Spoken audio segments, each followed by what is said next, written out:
আমাদের সানাবিল একাডেমির জন্য আমরা যে পোর্টাল বা অ্যাপ বানিয়েছি এটাতে আমরা ইনিশিয়ালি যেটা করব আগামীকাল সেটা হচ্ছে যে আমি প্রত্যেককে ইন্ডিভিজুয়াল হোয়াটসঅ্যাপে ইন্ডিভিজুয়ালি ইমেল অ্যাড্রেস আর পাসওয়ার্ড পাঠিয়ে দিচ্ছি।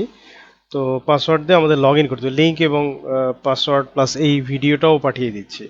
তো আমি যদি লগ ইন করি, প্রথমে লগ ইন করার সাথে সাথে আমাদের বাই ডিফল্ট স্টুডেন্ট সার্চের এই পেজে আসে, কিন্তু আমরা এখান থেকে মেনুতে যদি ক্লিক করি তাহলে এই যে নিচে একবারে সবার নিচে আছে, এবং ইনফ্যাক্ট ড্যাশবোর্ড থেকেও এখন ওই পেজেই যাই, চেক ইন চেক আউট পেজে যদি যাই, তো আমি যে পাসওয়ার্ডটা দিয়ে লগ ইন করেছি, আমি জাস্ট তাবিবের অ্যাকাউন্ট থেকে দেখাচ্ছি আর কি। আমি ক্লক ইন করে দিলাম।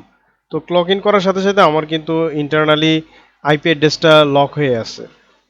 কোন আইপি অ্যাড্রেস থেকে আমি লগ ইন করছি সেটা চেক ইন করছি, এটা এখানে রেকর্ড হয়ে যাচ্ছে।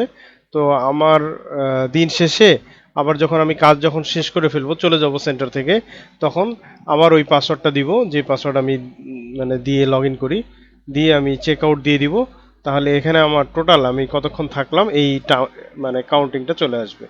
এই যে 28 সেকেন্ডের একটা রেকর্ড আমার এখানে চেক ইন চেক আউট হয়ে গেল, এবং আইপি অ্যাড্রেসও লক হয়ে আছে। আমরা এর পরে রিপোর্ট থেকে দেখতে পাবো।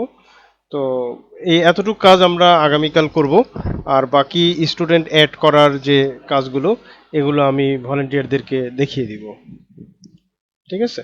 তো আমি আশা করতেছি যে আগামীকাল আমরা সবাই, যাদের অ্যাকাউন্ট আমি হোয়াটসঅ্যাপে দিয়ে দিচ্ছি, তো আমরা লগ ইন করবো।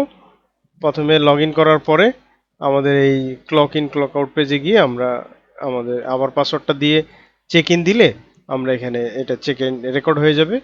এরপর আবার চেক আউট যখন আমরা চলে যাব সেন্টার থেকে, তখন চেক আউট করে দিব। এতটুকু আমরা করব। ওকে?